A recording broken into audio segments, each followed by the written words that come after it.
by Katie Lawson. Yes. Great to have you here. Thank you for having me. I initially planned to have you first one out of the gate. Mm-hmm. I know it didn't work out that way, but you're here now. What an honor. So it is an honor. This room is amazing. It came out awesome. Yep. We put a lot of work into it, and it's always great to talk to you. You have an amazing story, and I'd like to start off maybe with you talking about where you are now and kind of working backwards, and then I'll go over some of your awards. Okay. Okay. So, work for the Oklahoma City Police Department. Been there 19 years. Currently assigned to the wellness unit. So, wellness unit was not there when you were at Oklahoma City, but we created it in 2020, so a little over 5 years ago. Been doing that since 2020, but before that I was in a unit called Impact, which you're familiar with Impact, and I'm sure we're going to get into that, but did that for 8.5 years. Probably the funnest time of my career, I say. You know I'm not done, and I've probably got at least 10 more to go, but so far that's been the funnest time I've had. And then obviously before that I was in patrol. So in between those units, those were my primary units, but I did various things like helped a vice out a few times, doing prostitution stings, things like that. I also went to investigations, worked with crimes against children, pawns, and then metal theft. And then did a short stint with DEA. I can't remember the year. I think it was close to 2010 or 2009. We took down Elvis in Yukon. He was selling pills to high school students. So I was young at the time, so they dressed me up like a high school student and sent me in to buy pills from the Elvis impersonator. Wow, that's cool.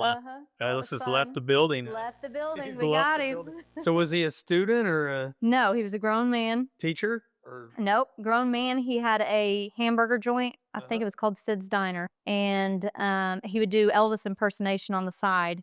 And so when people would come into his, or students would come into his restaurant during lunchtime, he would put pills in their little brown bag special and send them out with it.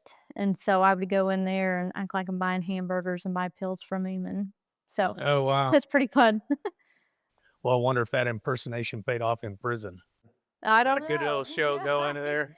And I can't even remember what kind of time he got or if he actually got time. I know he got, convicted, but I'm not sure. I was wondering if that was just a task force or something you worked on, so it was just one case. Yeah. That's kind of cool to be able to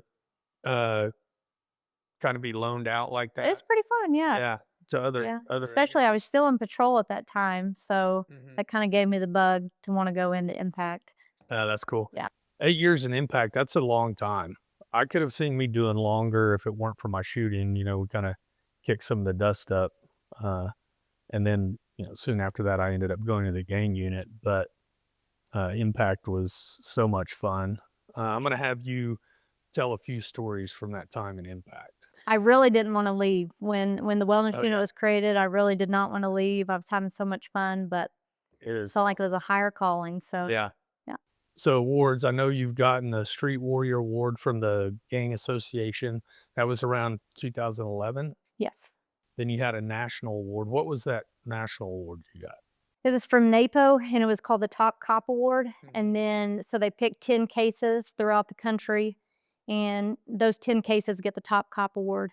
And then out of those 10 cases, they pick one, and it's called the People's Choice Award. And so I actually received that one as well. And that was in D.C.? Washington, D.C., yep, in 2011. Cool. Then you have a couple of Purple Hearts and Medal of Honor. Medal of Honors? Very cool. So, well, you've had... And it was from the same incident, the shooting, but it was one for two Purple Heart and Medal of Honor for my agency, and then another entity also gave me the same. Cool. Well, you've had a hell of a career, and I'm not just saying that, about your shooting, but everything, which we're going to talk about later. But first, let's talk about where you grew up, your family, and kind of what led you into law enforcement. We'll go from there. Okay. So born in Wagner, Oklahoma. That's where the twang comes from. Lived on 20 acres there, and we had a little farm. So I guess I kept my country accent, but I only lived there until I was about 4 or 5. And then we moved to Midwest City, Oklahoma. and I basically grew up in Midwest City. My parents actually got divorced, and my dad lived in Midwest City, mom lived in Spencer, Oklahoma. And so I spent time in between both, but I went to school in Midwest City. And so growing up, law enforcement was not on my radar. Um, you know, liked police officers and everything like that, but it's nothing that I ever thought about being. I liked animals from a young age. I guess being on the farm, we had pigs, chickens, goats, and horses. So I started liking animals at a young age. And then once we moved to the city, mainly just dogs. I think we had rabbits and a few things in between, but mainly dogs. But my love for animals, I wanted to become a veterinarian. So my parents thought that was great. They thought, well, we're going to finally have a doctor in the family. And so I decided that at a young age, but I stayed with it all the way through high school. Made pretty good grades, enough to get some scholarships to go to OSU. And so as I graduated high school, had my dorm ready for OSU, was going to start that, geared towards being a vet. And at the last minute, me and my cousin decided to move out together, and we were going to be paying the bills in the house and all the payments. And I knew I was going to be paying for college. I didn't have enough scholarships to pay for everything at OSU. So I thought, you know what? I'm going to make the smart decision. I'm going to go to Rose. It'll be cheaper, get all my basics there, and then I'll transfer to OSU. So started Rose State College, just taking the basic courses, and I took an elective. And it was a law enforcement related class. I don't remember the exact class, but it was taught by Brandon Claves, who was the police chief of Midwest City. And I remember being in that class, and would tell us all kinds of stories. And I was like, man, this sounds so fun. It's a new adventure every day. You're not stuck in an office. You know what? I think this sounds way cooler than being a vet. Vet, you're probably going to be doing the same things every day, maybe different animals. But I thought yeah, and I wanted to help the community. I know that's cliche and everybody says it, but I thought this is a way to give back to the community, help the community, but it really seems fun and something different every day. So I changed my major in college, finished at Rose, took a few at OSU, OKC, and then transferred to UCO. And UCO, as I was going through UCO, they had a marshals program that you could do an internship. I thought, well, I'll go for that, and I'll be a federal agent or something. And so, about the time I was going to apply for that, they went in a hiring freeze, and they said it was going to last for about 2 years. And I thought, well, I'm going to be done with college. I can't wait 2 years. I need a job, right away. So I thought, okay, I'm going to go ahead and apply for Oklahoma City. I've heard it takes a while to get on to Oklahoma City. I had two cousins on the department already. Unfortunately, I didn't talk to them. I just kind of was winging it by myself. And so I put my application in before I was done, thinking I'll have time to finish up and then go into the police academy. Well, my application went way faster than I thought it would. And about the time I was finishing a semester, they said, okay, you're going to be in this next academy. It's going to start June 2006. So put college on hold and went into the police academy.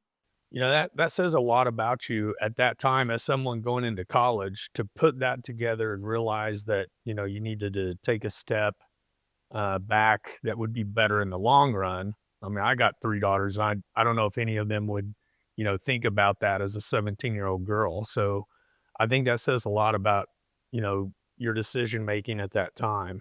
So was your cousin going to make that switch too? You just Nope, decided to move into. she was gonna stay local, and she was gonna go to Rose. Okay. And we were best friends. And so when she was like, "Why don't we just move out and get an apartment together?" I was like, that sounds great. Maybe. We're already best friends. It'll save me money in the long run. I won't have a bunch of student loans that I have to take out. And so just made that decision to, So here's a question. okay. Did you all stay best friends after living with each We other? did, yeah. Really? Yeah. We Wow. lived together until she got married. That's awesome. Uh-huh. There was What one short stint in between where she moved out.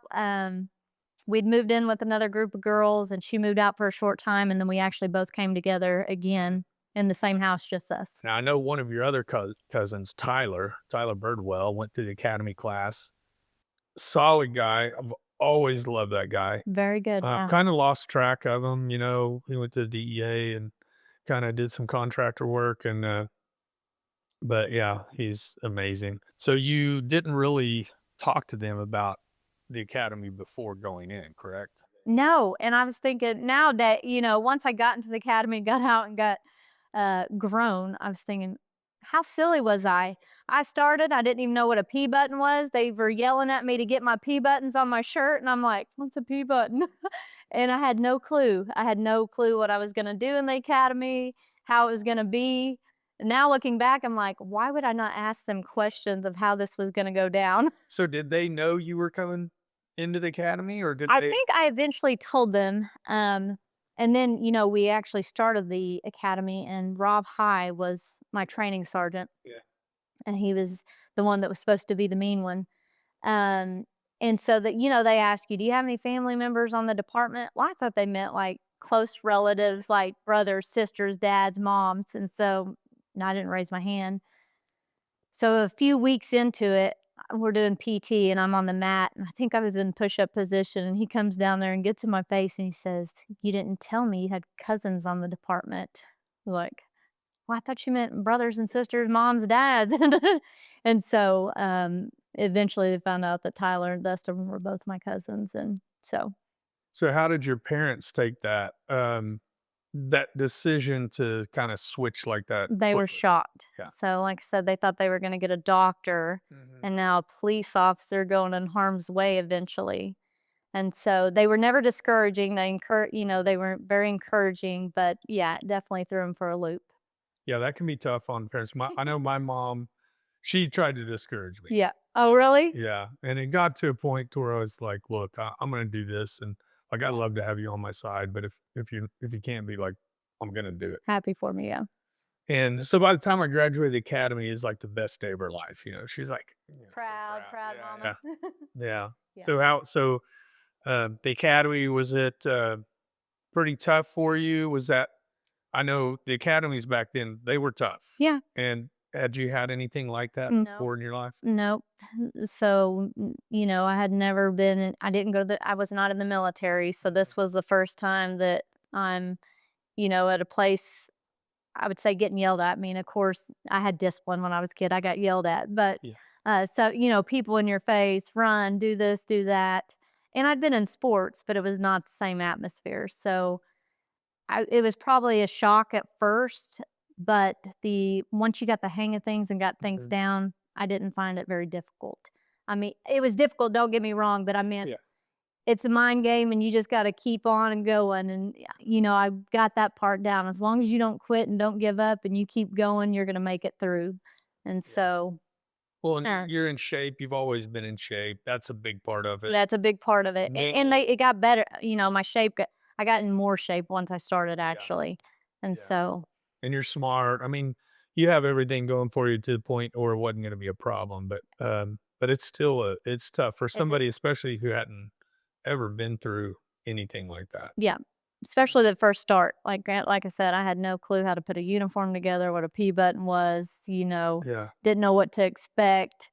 Hadn't really done, to get ready, I started doing push-ups, but before in, Mhm. playing softball, they didn't make you do push-ups all the time. Yeah. So, but once I got in shape and got all that down, I would say, and I'm only comparing it honestly to the FTO program. If I had to say out of the two, Hmm. the academy, once you got it down, you could make it through. The FTO is where it really got difficult for me. That was more stressful to me, the real life Yeah. application, than the academy. So let's talk about that. I know back in that time, FTOs were probably different from how they are now in terms of, there were some real hard asses back then. Was it that, or was it more learning the streets, directions, or just keeping up with the daily I think grind it of was the past? probably proving myself. Like, I'm a smaller female, and I'm sure they might have been worried about me coming out. Like, can this girl do the job? So, one, it's getting it down. I'd never experienced anything like that. I mean, I've never been in the real. I'd seen real world things. I grew up in a house where uh, my stepdad was not a kind person, and domestic abuse and stuff went on.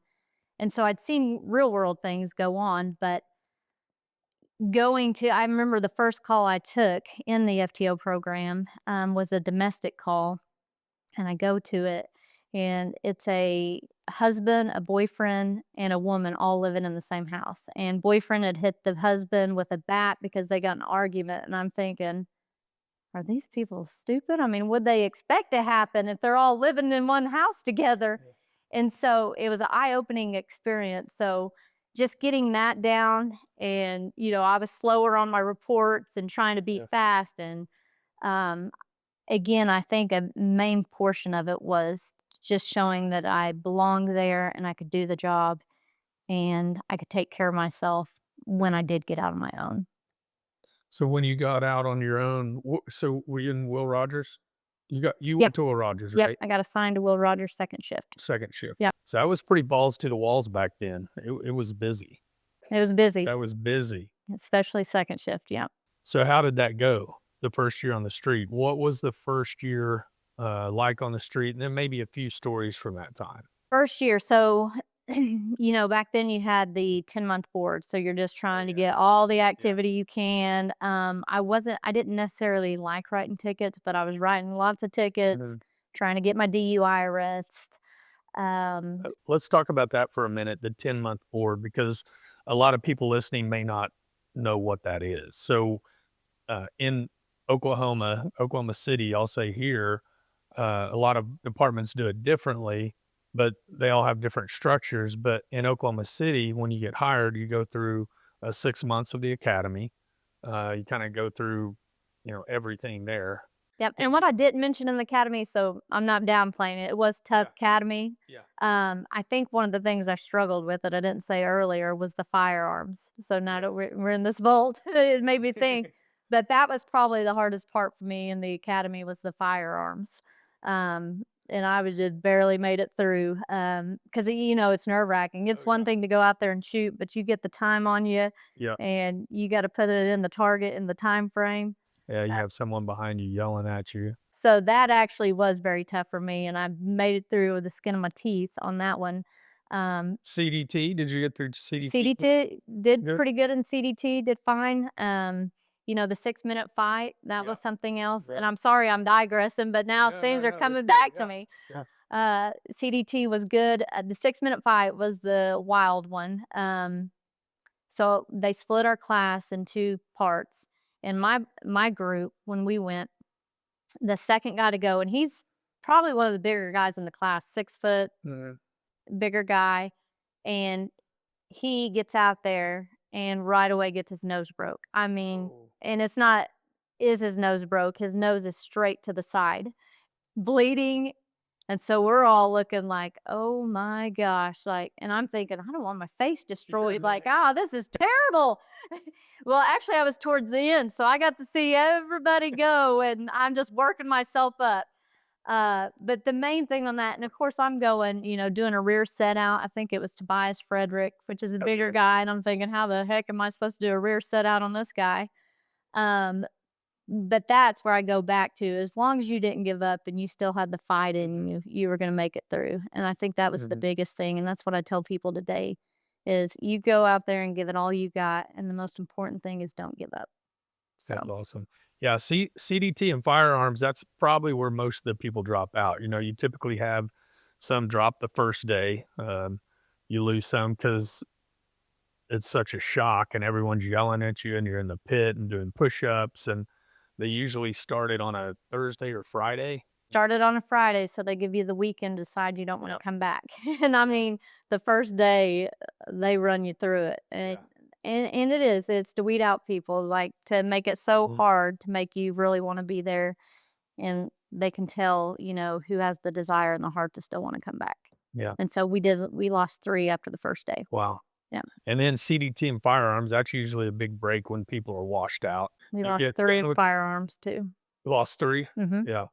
That's kind of typical. Usually it's just a few in each one of those, or a combination of those. But right, so then you graduate the academy, you go through FTO program, 4 months. It was just stressful, Four different people, very stressful. And I think a big part of that one too was that the part of the stress one, I had no idea what the real world was like as far as being a police and going out. Um, but a big part of that is too is you're no longer in the group. So you can Yeah. in the academy you can blend in and just do what you're supposed to and get along. Whereas in the FTO program, you're sitting there alone and they're grading everything you do. And so it's nerve wracking. You know, they have so many different categories and they're grading you on all those categories and you're the spotlight. And so I think that was another nerve wracking part of it. Yeah, and in the academy, you have other classmates that are there working with you, trying to keep you positive, and then you get in the FTO program, and it's just you and a FTO.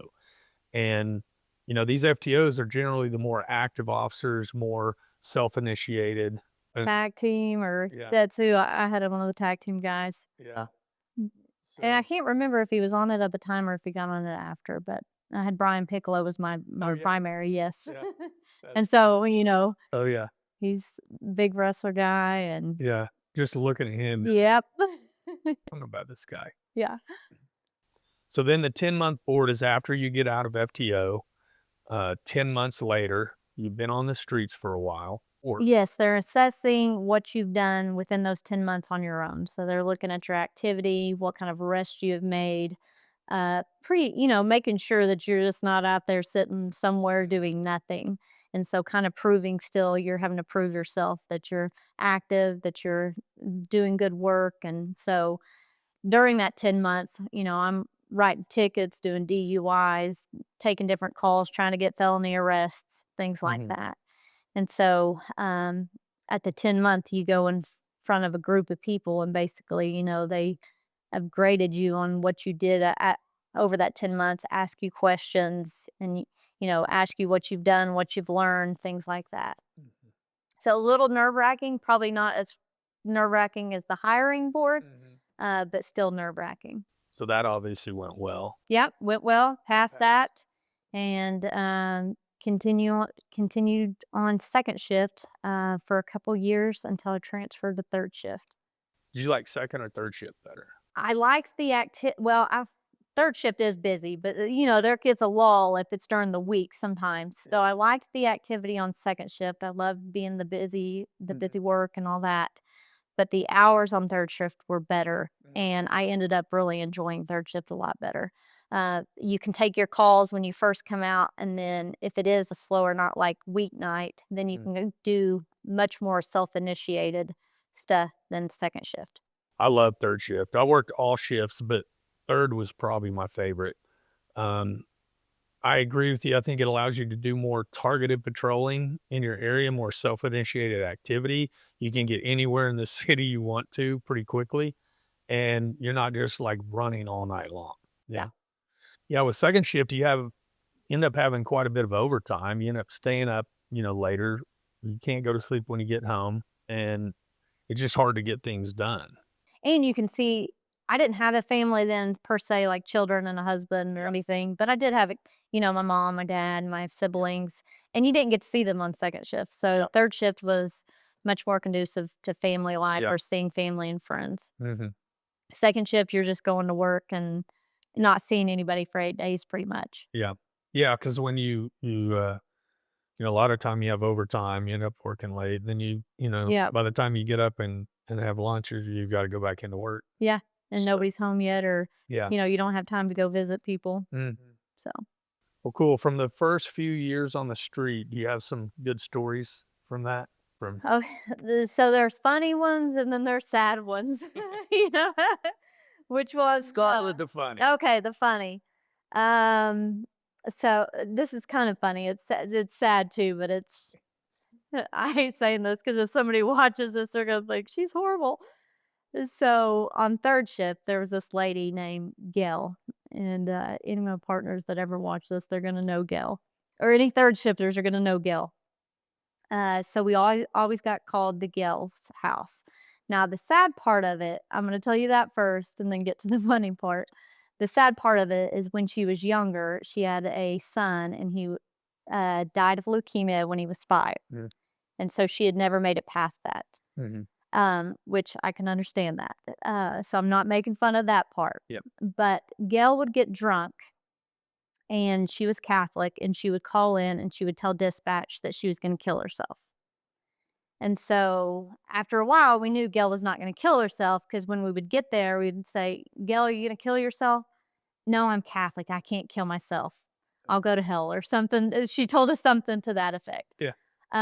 But she would call because she would get lonely and she'd get sad. And so we'd go over there, and eventually my partners called me the Gail Whisperer, and they would say, Katie, go to Gail's house. And when she got on a roll, she might call several times a night. So when we'd go to Gail's house, she had tons of mascara on and she'd been crying. And so she had this black just rolling down her face. And then she had this huge black wig, and half the time it'd be cockeyed. And so she'd just be a mess. And you go in there, Gail, are you going to kill yourself? No, no, I just wanted somebody to talk to. So I'd sit at Gail's house and we would talk, and sometimes put her to bed and tell her to stay in bed. But Gail didn't stay in bed. She'd get back up and call us. But those are funny stories, funny memories. Again, not the what happened to her, but just her Yeah. calling and just my memories of thinking about Gail. And then one time we had this guy. He had mental issues, and he was just way out there. And I remember my two partners, Chad and Charlie, would go over there. And so we went over there, and he had made this tinfoil hat or something because he was not trying to let the aliens get to him. And so I just remember Chad playing along with it, and um, he was going to go act like I can't even remember exactly what he was doing. I just remember playing into the aliens are coming, we better get our hats. And so just funny stories like that. And, you know, we're not making fun of people. It's Right. just the fun Yeah. stories that you go to, and the memories you make laughing with people. And it's common for them to call in, weekly, if not daily. And but the thing is, I know most time when we went, you just be nice to them, and you just, Yeah. try to help them if you can, but you're probably coming back. Yeah.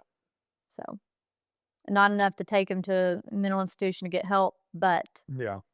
you know Well, nowadays, where would you take them? We have a lot of people who have severe mental illness problems, and the bottom line is they don't, they need to be institutionalized. I mean, Yeah, I know in the past we had a lot of problems with, some of those institutions, but pick your poison. yeah, Now they're dying of overdose and violence on the streets. So, yeah. um, so, so what are some of the other stories? I guess we have to move to the sad stories now. So the 2 that I can recall the most, and, one of them happened pretty early on, like, I believe it was 2007, so within a year of my career Mm. or being out on my own.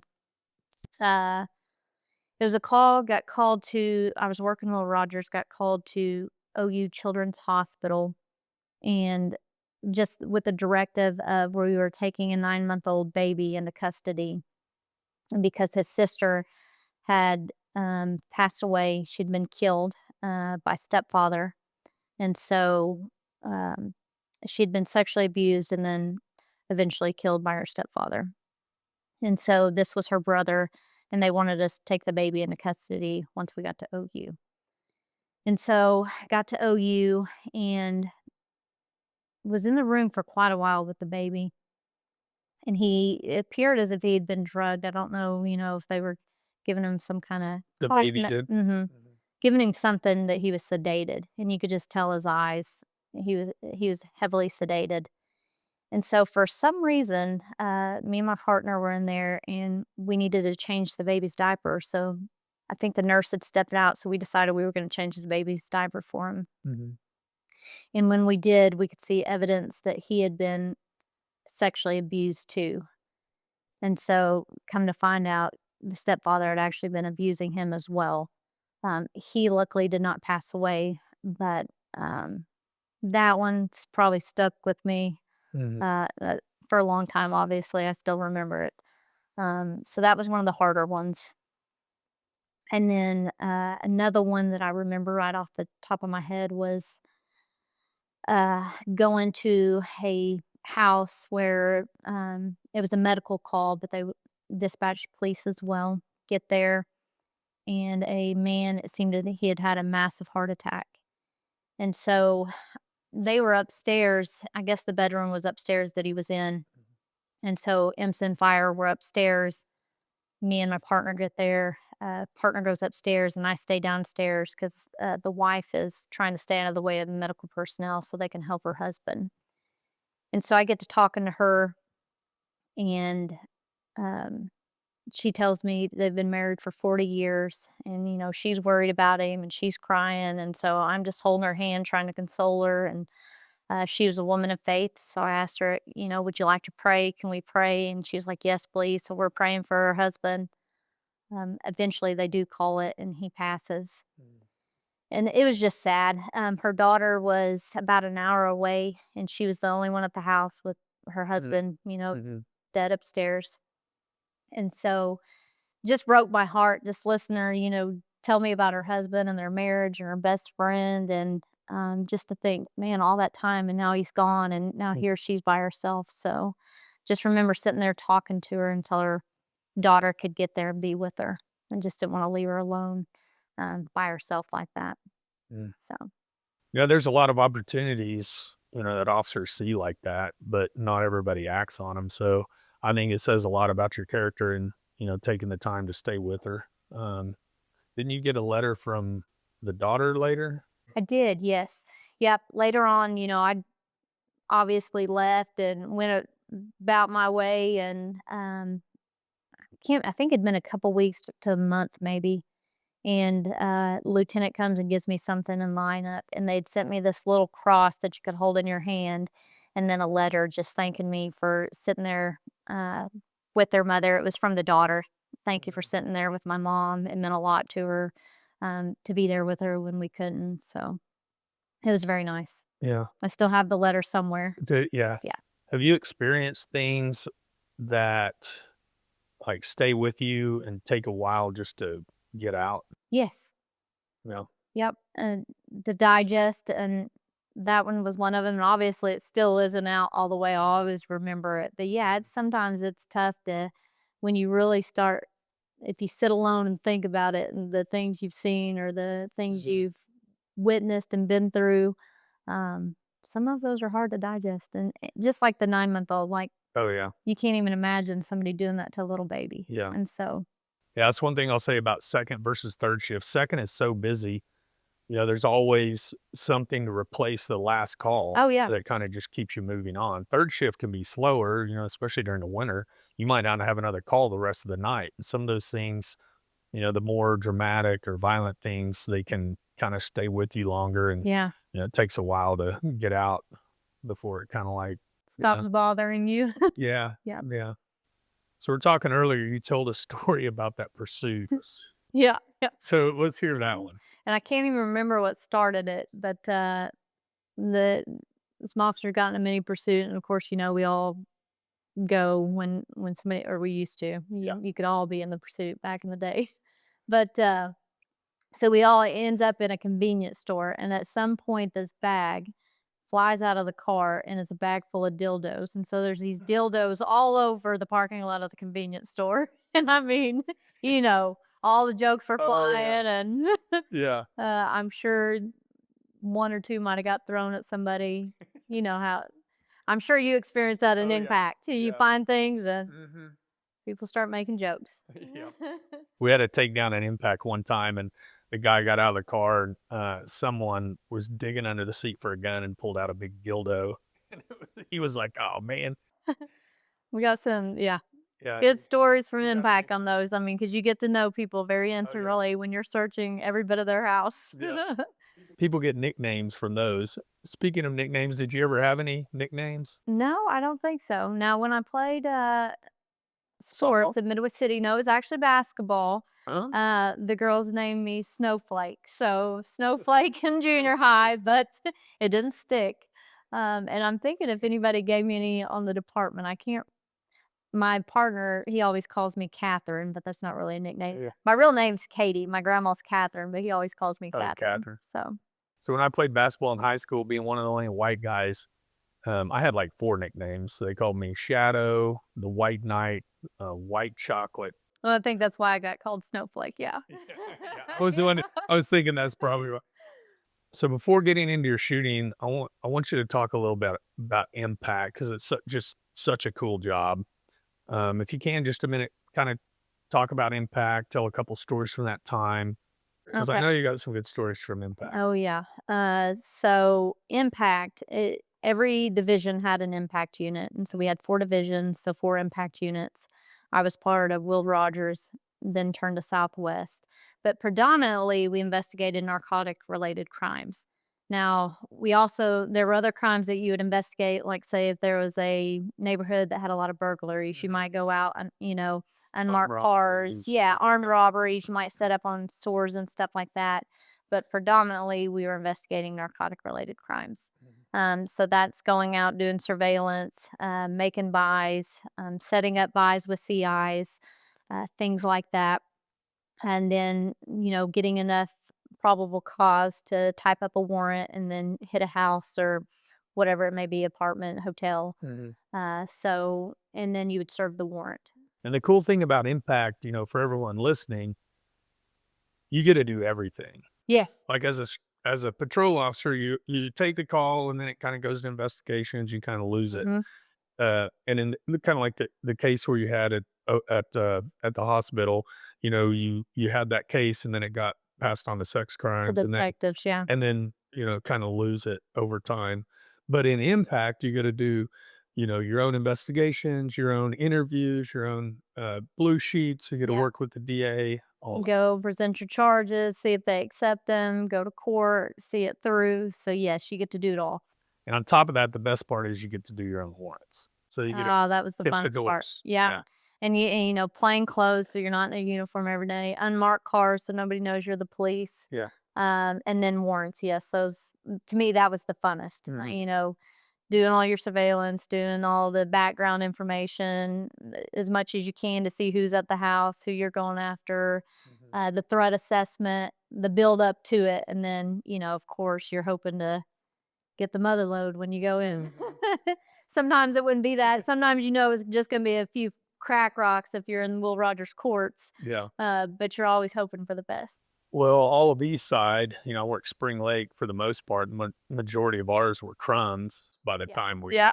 by the time we hit it. So And we got a lot of that too. But then you did get the larger cases. oh, yeah. Every once in a while you get the large cases and you did it, get a Hit good the amount. jackpot, yeah. Yeah, if you hit the jackpot, you're always hoping to hit the jackpot. Yeah. But every once in a while you do. So what are some stories from impact? I'm a weirdo and I like the trash pulls. I thought they were fun.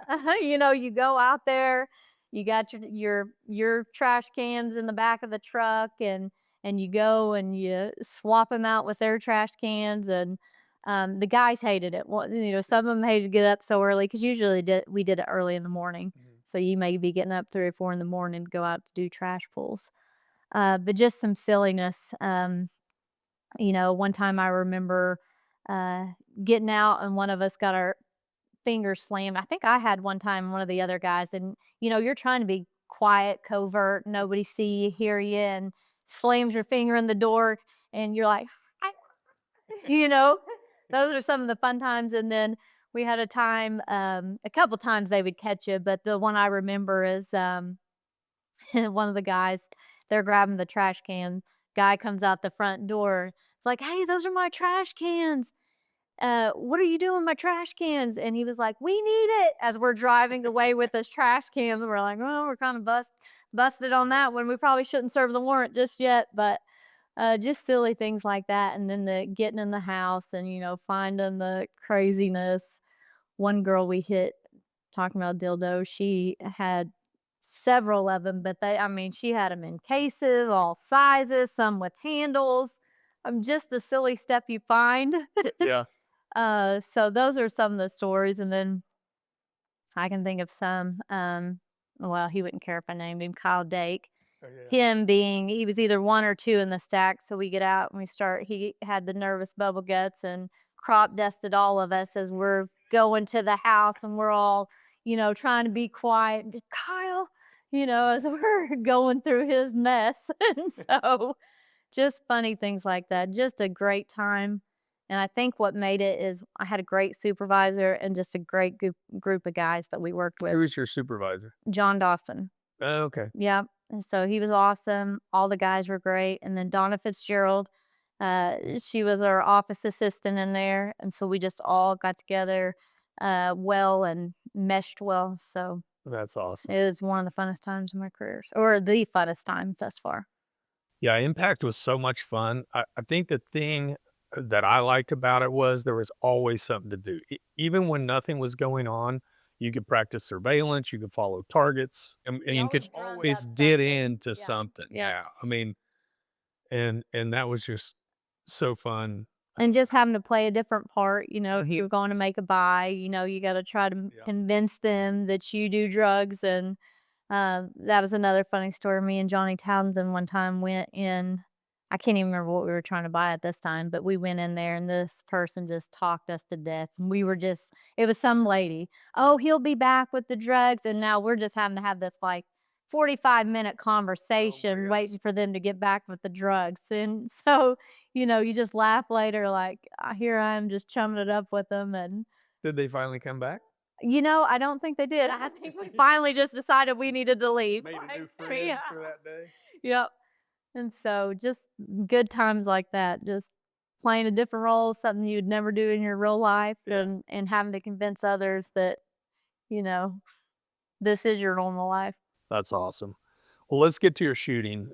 So, that happened in between your time in patrol and Yeah, it's impact. before I went to impact. Mm. Yep. So it was while I was in patrol. I'd already transferred from second shift to third shift. So it was while I was on third shift.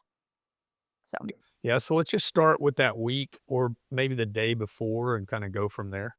I'd actually been off the night before, the 2 nights before. So my shooting happened August 29th, 2010.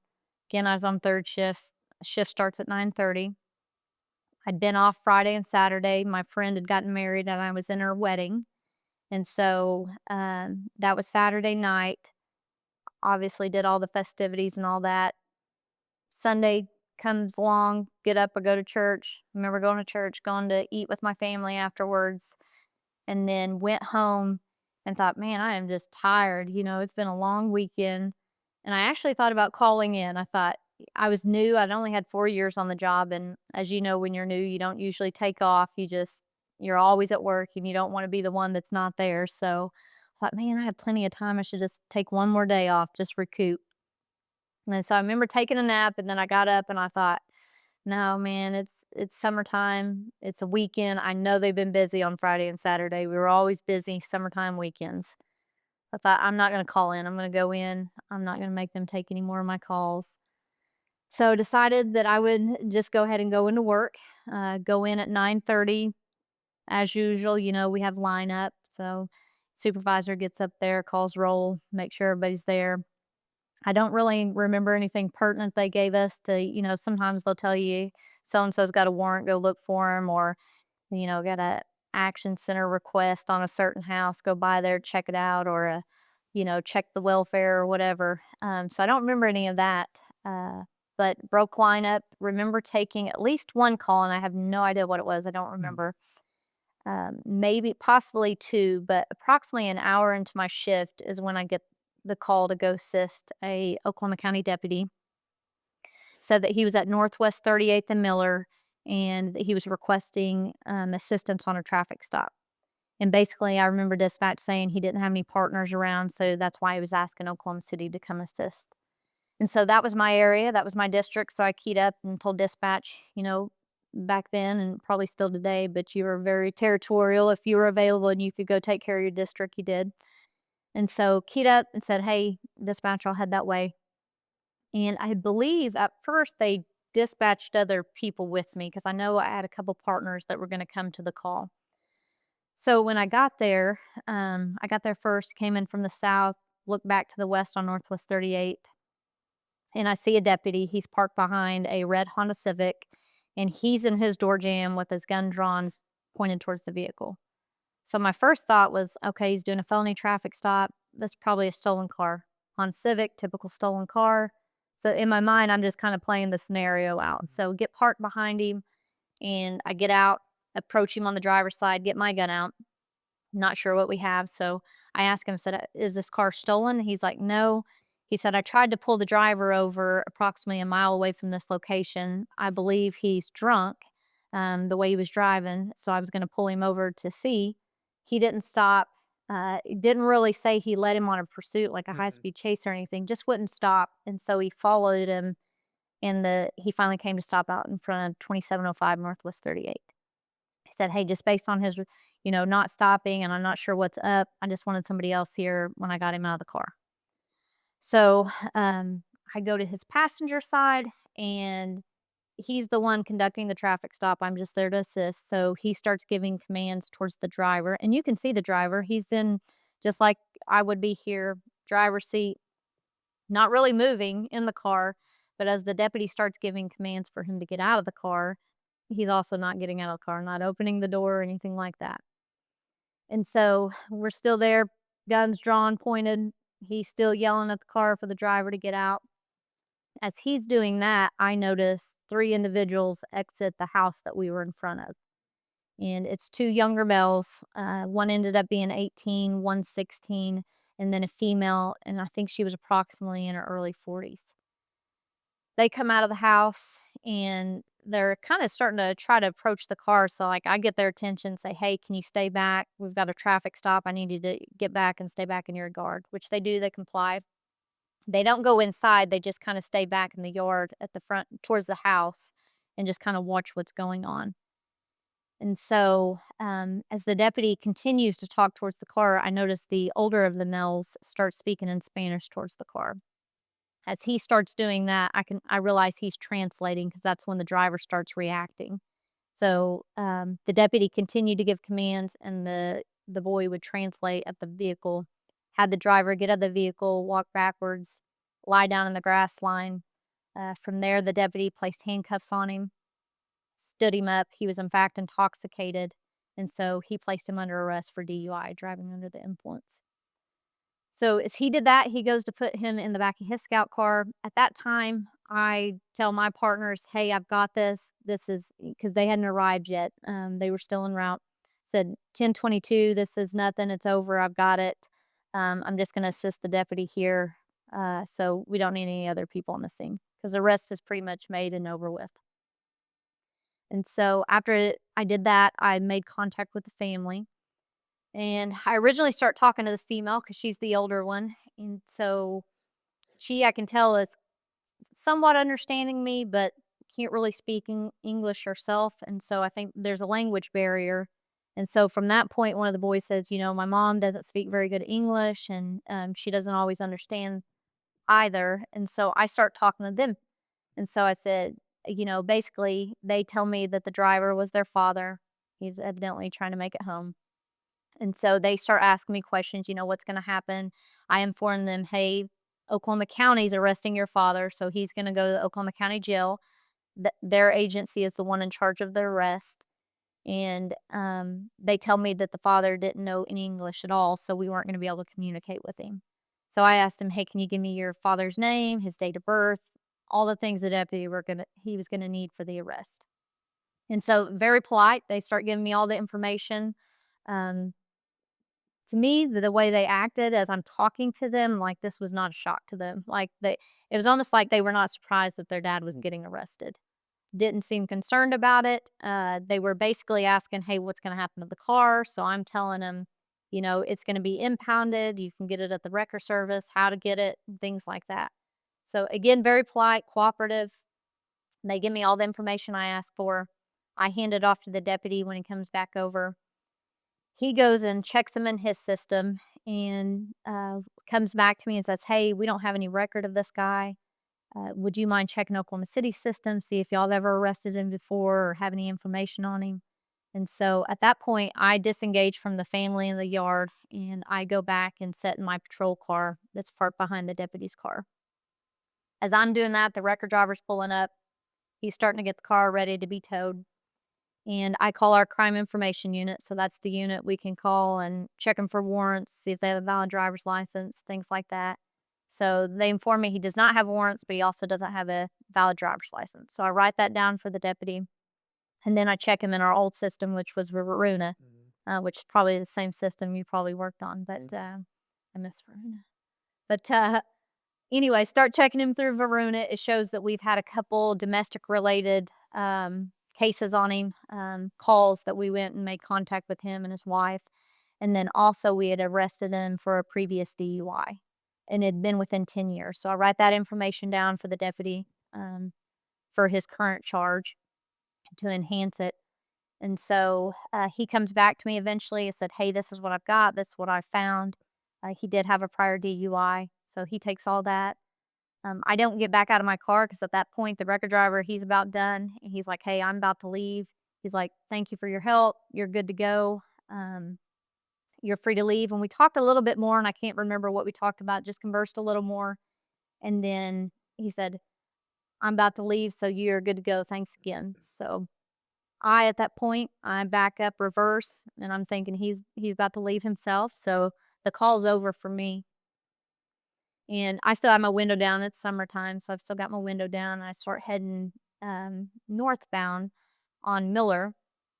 And as I'm going down Miller, I remember just kind of creeping down the street. If somebody was behind, they'd be honking at me, but there was nobody there. So I'm just driving because I'm thinking, okay, I need to pull over. I need to write my activity down. As you know, we keep track of all our calls throughout the night. You got to write down and document what you do.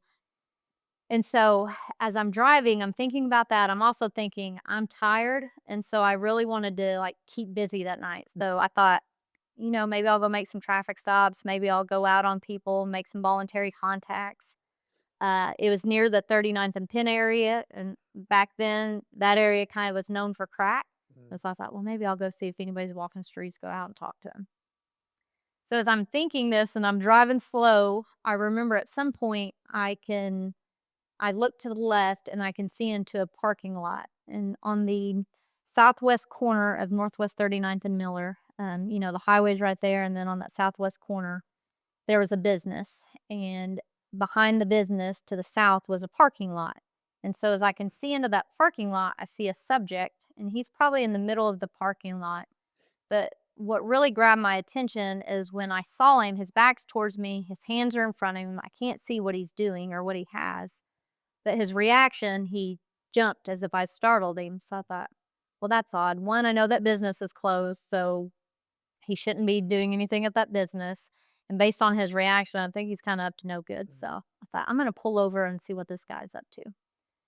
So I make a kind of turn towards the parking lot, but I don't drive up into the parking lot because it would have put me head on to him.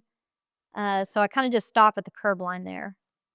And after that point, it happened rapidly, but once I got my car in park, but before I could get my door open or get on the radio to tell dispatch, "Hey, I'm gonna go out on the subject," he suddenly just turns on me, and all I can see is this long barrel coming away from his face, and he just starts pulling the trigger.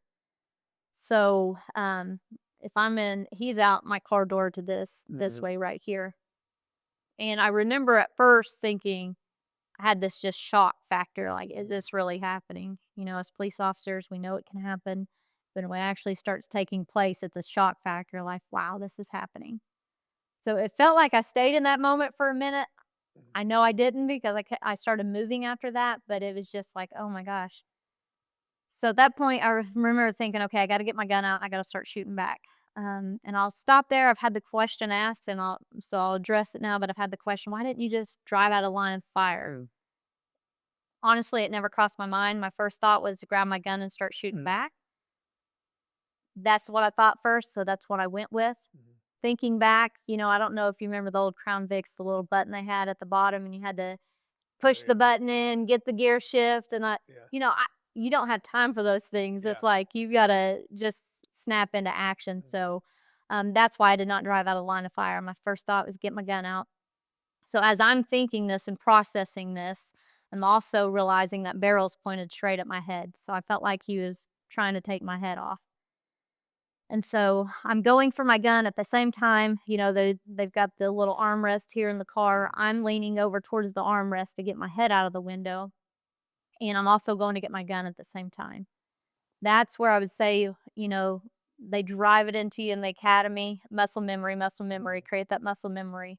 And it definitely kicked in for me because I had 3 retentions on my holster. I don't remember undoing any of those. I just remember thinking, I got to get my gun out and then having it out. So as I'm leaned over, I get it out and I go to put it out the window. I actually, as I'm going to put it out the window, I got a little trigger happy and pulled the trigger as I got it out, going out the window. Ended up, one of them hit my steering wheel. But then I get it out the window and I just start shooting back at him. As I'm doing all this, he had actually started either walking or running. I can't remember. He just started advancing on me as he's shooting. And so as soon as I get mine out the window and start shooting back at him, then he takes off running down the fence line and then disappears into one of the backyards that butted up to that parking lot. And I remember my first thought afterwards, obviously, once he disappeared, I stopped shooting because I didn't have a target to shoot at anymore. But I kind of was trying to just gather my surroundings. It was very chaotic in that car. And so, now it's silent, but and I'll kind of backtrack a little bit as the shootings go on. And just this is just kind of to explain kind of internally, obviously we didn't have cameras back then, so you don't get to see it in real life. But even though it felt like it was it happened rapidly, and I don't know how many seconds from the time I got parked to the time he ran away. I mean, I would say 30 seconds or less. It happened so fast. How many rounds did he get off? He got off 26 rounds. 23 of those hit my car, so he got pretty much all of them into the car. And the funny thing, if I go back to it, thinking about the one that hit my steering wheel, he actually had a few rounds into the windshield. So I don't know if I saw the target before, I actually got it out the window or what. But he did have a few in my windshield and then one in the roof of my car. Predominantly, though, they were on the side of my vehicle. In the door? Yeah. And so, as that's going on, even though it was happening rapidly, it felt like it was in a little bit of a slow motion. Because I remember thinking, okay, you got to get your gun out, having my gun out. And as I'm doing that, it wasn't like the Matrix or anything, like I saw the bullet flying through the air, but one of those shots that hit the windshield, I remember seeing glass fly back at me. Wow. And it just felt like chaos in that car. It felt like that car was exploding. I remember feeling things going all around me. Didn't really feel things hitting me at the time as that it's going on. But it just felt like this car had exploded and I could just feel just chaos in the car and things just flying by me. And you probably were seeing a little bit of slow Yeah. motion. Yep. Did you hear I'm kinda curious, did you hear the gunshots? I heard his You heard his? first initial shots, I heard his, and then the auditory exclusion kicked in. And I never heard one of my shots being fired. And then after a while, I didn't hear his either. I just heard his initial shots go off, and then the sound went away from me. Were those muzzle blasts just They like looked like a immense fire, like big old fireball? fireball. So Yeah. it was obviously nighttime. It was dark. The parking lot he was in, it was dimly lit, so not a lot of lighting. Trees were kind of overgrown because it was summertime. And so, and he had actually, and I couldn't see him very well, to be honest. When I initially saw him, I could tell dark clothing, taller, slender. That's all I could see. And then once he started shooting, I couldn't even really see him. It was like a huge fireball coming out of that's what I locked in on. So, you get the tunnel vision. I did get that. And it just looked like a huge fireball coming away from that muzzle. Wow. And that's what I was focusing on. It was just like constant muzzle flash. And so he was just shooting as fast as he could get him out. Um, so at the time, so I talked about that auditory exclusion and got the tunnel vision, where, just locked in on that muzzle flash and then that time distortion. Yeah, the slow motion effect, obviously, doing reading afterwards when your heart rate gets to 175, your brain turns to self-preservation. And so it shuts out some of those main functions of your body. So it goes into survival mode. And so definitely all that occurred with me.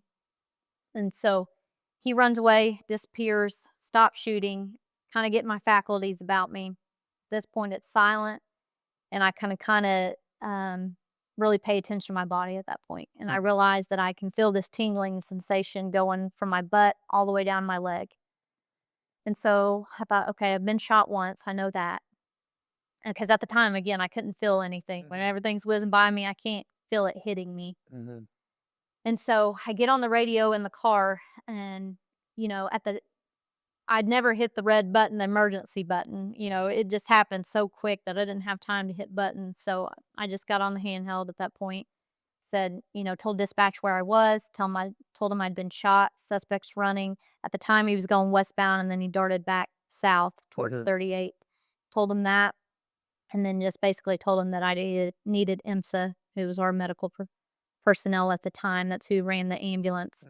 Mhm. Needed IMSA fast. And so, unbeknownst to me, that radio call never went out. And I've never asked questions. I never tried to find out either it had been struck, or there was actually an Mhm. officer that was in the area. He heard the gunfire. He thought it was gunfire or fireworks, and so Mhm. he was telling dispatch and calling somebody else to the area to look with him for the gunfire, or the fireworks. Mhm. And so he'd either got out before me or something hit the radio, but Mhm. traffic never went out. At that point, I thought it did go out, and Mhm. so I thought, okay, let dispatch know what's going on. Next thought that I'm processing, I've got to get out of this car, and I'm gonna actually try to run after him. He's got a head start on me, but maybe I could run after him and at least see where he's going, or maybe possibly see another direction.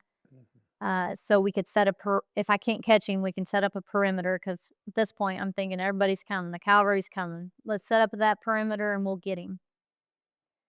So get out, get the car door open, get out, go to take off running, and then it's like I have bricks on my legs. As much as I'm telling my legs to go and I think I'm gonna be able to run, my legs are not functioning, and I realize I'm not gonna be able to run after this guy.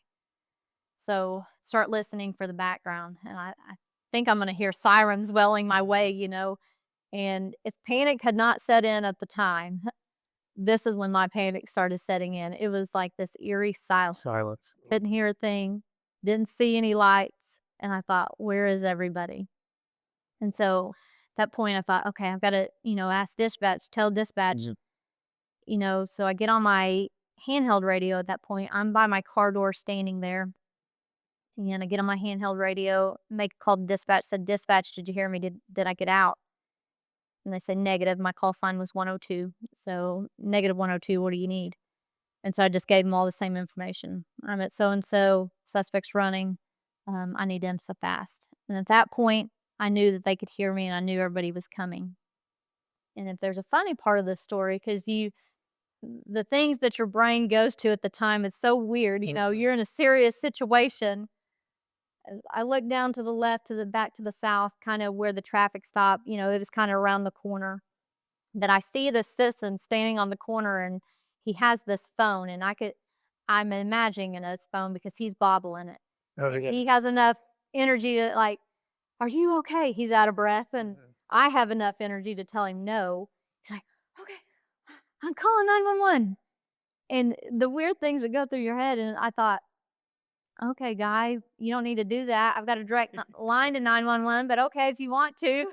But ended up being a real nice guy. But it was funny that my brain thought that, like, "Hey, guy, I got a direct line. That's not necessary." Yeah. Uh, but he ended up calling. He actually also ended up getting the deputy. The deputy was still out front of the house and said, "Hey, she's heard around the corner." The deputy had heard the shots being fired, Mhm. and to my understanding, he didn't know where they were coming from, so he actually got himself and the wrecker driver down to take cover, not knowing where the rounds were coming from. And so he ends up starting to come around. And and I'll tell this little part because for years I did not know what this blood trail was, but before anybody got to me, at some point, I had tried to make it around my car. So I would see crime scene photos, and I'm like, why is that blood trail? Because I knew I went from my car to the grass line to the left of me Mhm. for them to check me out. But I saw a little blood trail going towards the front of my vehicle to the right. And so years later, because, as you know, when you're involved in a traumatic incident, all the facts don't come back to you. Mhm. Some of them may never come back to you, but Mhm. they don't always come back right away. Well, years later, I remember thinking, okay, I've got to try to make it around to the other side of my car so I have a barrier in between me Mhm. and him if he comes back. At least I've got a little bit of a shield. Mhm. And so, but before I could make it around, everybody started showing up. And that's when they walked me over to the grass line, laid me down, started taking my shirt off, my vest off, started kind of plugging wounds. Still at this time, I'm not processing that I've got holes in me. Yeah. I know they're applying pressure to my butt and other places, but it's still not. So you knew you'd been shot, but you just didn't know. I You knew just the didn't know shot. I just how didn't. much. Yeah. I was going to ask earlier when you said I need IMSA now, so it sounded like you knew you were shot, but you didn't know where. Uh, which that's common for people Yes. to be in that type of a critical incident, not to feel it, not to Yep. even know. Which is a blessing. I mean, at the time, Shock, yes. it's kind of taken away some of the pain. I was in pain because I remember when they were applying pressure, it was hurting, but I was not processing all that at the Right. different places, that I had things going on. Wow. One of the rounds went through my right cheek, and through my right ear. Um, I really wasn't processing at either when I was on the scene that I'd been shot in the face, but I've been told that I was trying to put my hand in it, like I could feel something was going on, but it still wasn't really And you had a graze right down your cheek, right? grazed down my cheek. It kind of split my skin open like a hot dog, like you cook it in the microwave and it splits open. That's kind of what my cheek looked like. And then, as Tyler would say, he actually told me this. He came to the hospital and said I had a perfect 223 hole through my right ear. And so you could see the little hole. It just went through my right ear. Wow. Luckily, did not hit me in the back of the skull or anything like that. Just went through my ear and out. I guess I had good enough ears that stuck out, but it didn't hit my head. But and so they've got me on the ground. They're doing all the things, and they're asking me like, "Katie, can you give us a suspect description?" I felt horrible because I was like, "I really can't. All I saw, tall, slender, dark clothes. That's all I've got to go off of." And so, giving them that information, fire gets there. They start taking over. This is a funny story too. So, did you ever know Sherry Smith on the fire Oh, department? yeah. Big old bodybuilder. Yeah. Yes. Sweetest lady ever. We've become friends. But so they're working on me, and so I'm laying here, and she would have been to my left. I'm looking off to the right, and as they're working on me, again, I felt pain. Something hurt, and I remember grabbing Sherry's arm and kind of squeezing, but I hadn't looked at her yet. So I squeeze her, and I look at her, and I'm like, I look over here, and Sherry, she's a bodybuilder. I'm like, oh my gosh, I'm so sorry. And she's like, oh, it's okay, it's okay. I was like, but it was just a shock. I didn't expect to see bodybuilder Sherry over there, and so they treat me. IMSA gets there. Uh, Evidently, when we showed up on scenes, we're just cars everywhere. No, Oh, try. I couldn't even imagine what Yeah. that scene would look like. So IMSA can't get to me. So officer on the scene, and they're refusing to jump curbs and drive through yards. And so at one point, one of the officers jumps in their IMSA truck and drives it into a yard, over the curb, into a yard to me.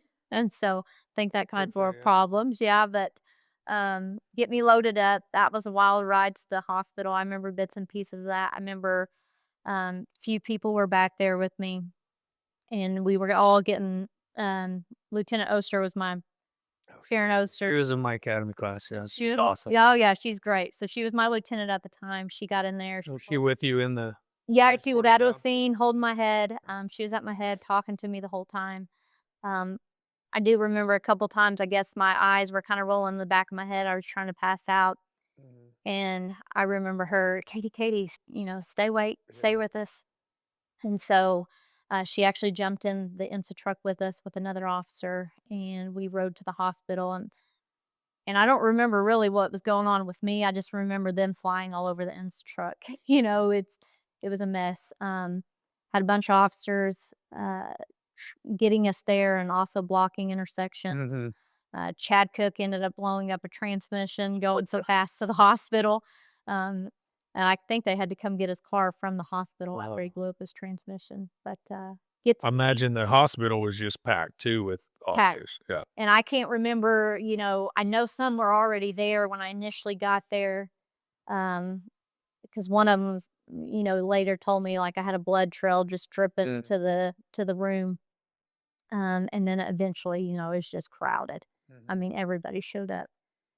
So get there, they start treating me. That's when I learned how many times I've been shot. They told me I'd been shot 6 times.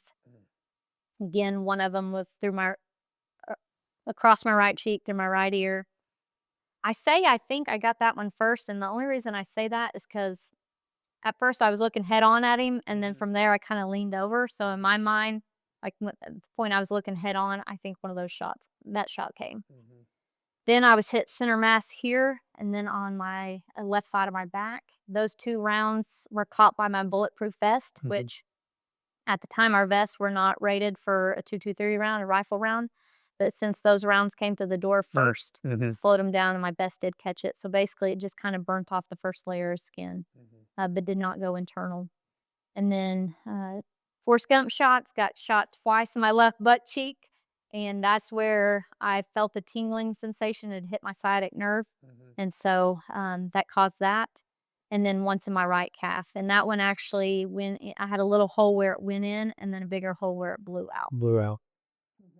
Man, that's insane. Insane. Yeah. So I want to go back just being inside that car. How many, would you say there's 26 rounds? 26 rounds were fired, and then 23 in your car? Like, chaos doesn't even begin to describe that. That's just insane. I know back then we didn't even think about cameras, but when they came along, we were like, we don't want cameras. But I really wish I had a camera to see how it played out in another view. I mean, I know how it played out in my mind, but I would have loved to have seen how it actually. Well, and to hear you talk about inside the car, the glass, I'm surprised you didn't catch any glass in your eyes. I think there were several blessings from God that night, but I mean, just to think of what things could have done like this one, just a little bit over, that's probably lights out. And then nothing got in my eyes. I didn't have any damage. And the sound going away, and I've never had a hearing test since. I do feel like my hearing's got worse, but at the time it didn't make me deaf or anything like that. But like you said, that round one itself, just the rounds coming in, but hitting the car, the metal from the car is flying, the glass from the car is flying. That round was a round when it hit impact, it fragmented, and so you had the fragments from the bullets flying. Yeah, it's That's just crazy. a blessing from God that. Well, speaking of that, I want to ask you this because we talked about this before. Was it last year there was an assassination attempt on Trump? Which I think this is right here as well. And I'd ask you if you had heard about the biblical reference of blood on the right ear. So I have this. So in the Bible, blood on the right ear signifies consecration and dedication to God's service, as seen in Leviticus 8 and Exodus 29. This act symbolizes a physical and spiritual transformation, marking individuals for a sacred role. Significance of the blood on the right ear. The right ear represents hearing and obedience from God. Blood symbolizes sacrifice and purifications. Consecration marks an individual set apart for sacred duties. So You've never read that to me before, and it makes me emotional thinking about it that. does. I mean, even me reading it, I get emotional. And when that happened to Trump, this was discussed all over the internet about the blood on the right ear, meaning you've been selected for a higher calling. And I guess my question is this: do you feel like that? 100%. First of all, and I'm not shy about saying this, I usually say it every time, but I believe it's a miracle from God that I'm here, though. That's the only reason I'm still alive is God saved my life. And allowed me to function and still continue to fight through that. But even the fighting and the functioning, it's just the mere placement of the rounds, like the one on my face and not my head, and then these two, my vest's not meant to carry those. So if I was outside of that car, I've been done because they would come straight through. But the fact that they came through the door and hit me, after that slowed him down enough. And so I definitely believe he saved my life, and that I have a purpose, and that he's given me that chance to fulfill that purpose and to continue on, which is, we will probably get to that, but the whole reason I went into the wellness unit. Mhm. As I said, I was still having fun in Impact. I wasn't really sure about leaving Impact. Um, but at the time, I was heavily praying. I waited until the last day to put my packet in to go into the wellness unit. But I was just, God, what would you have for me? And I felt like he was calling me to go into that unit to help others just like so many helped me. Mhm. And so, and just not that, the go around the country speaking about this incident. And I always give him credit and the glory, and, try to tell others about him and about God and what he did for me. So, So let's go back and follow up at the hospital. They came in and told you you'd been shot yeah. 7 times? 6. 6 Yep. times. And, They so did say that some hit my shock plate, but they could never determine if it was a full round, so I don't count maybe that. a fragment. Yeah, there was fragments in it, but they couldn't determine if it was a full round, and so I just Again, only count 6. I can't believe, like, you didn't get glass shrapnel in your eyes. I I had mean, it no, I had it peppered on my head, and my whole body actually was wow. peppered, legs, arms. Originally, they thought it was a shotgun because all I could tell, looking back and you can hear the sound, Yeah, but at the time, I couldn't tell him. I was like, "It's a long barrel." right. I'm not thinking about the sound that I actually heard. So originally, they thought it was a So shotgun. you just had cuts all over. Yeah, just everywhere. So they thought it was Wow. butt shot that I Oh got my shot god. with. And so not till later they started processing the scene, they realized. But yes, I had just cuts all over me, bleeding. That is probably, when I think about it, the whole ordeal. It all sticks with me, but Yeah, yeah. one of the major things that sticks with me is the hospital. Obviously, it's chaotic. We're all showing up. We Mhm. we don't crowd the ERs like we used to, but you know how it used to be. Somebody got hurt, something happened, we're all in there. Mhm. Uh so they're bandaging me. I have something wrapped around my head, and they're trying to clean me up the best they can. And I forgot at some point they did cut my pants off. I forgot to say that. They tried to cut my pants off at the scene, and I remember like, "No." And I was like still in my right mind, and I'm telling them, "Stop, please." I had guys all around me. I was like, "These are my partners. I am not getting de-pantsed in front of them. I'm going to see them again." And so they complied, but eventually they did cut those off. So I'm in my room. Well, it just so happened that my cousin Dustin was actually on duty that night, and he had been with a bunch of canine officers and lieutenants, and they were all eating, I think it was Mexican food. And so they were all at the restaurant together. Well, obviously, he knows my unit number, he knows Mhm. my voice. And so when I come on the radio and I make that radio call, he knows it's me. Mhm. And so, like everybody else, they jump up. I think they said food and drinks were flying. Right. They're trying to get out the restaurant. And so he arrives on scene, and at the point that I'm getting going to the ambulance or about to go to the ambulance, I remember, I think it was Oster asking me, "Who do you want us to call?" Mhm. And I remember seeing Dustin. I said, "Dustin, can you go get my mom?" So he takes his police car, goes and actually gets his mom, who's my mom's older sister, Mhm. and picks her up, and they go get my mom. And I know this now. I didn't know at the time. Gosh, it's gonna get me.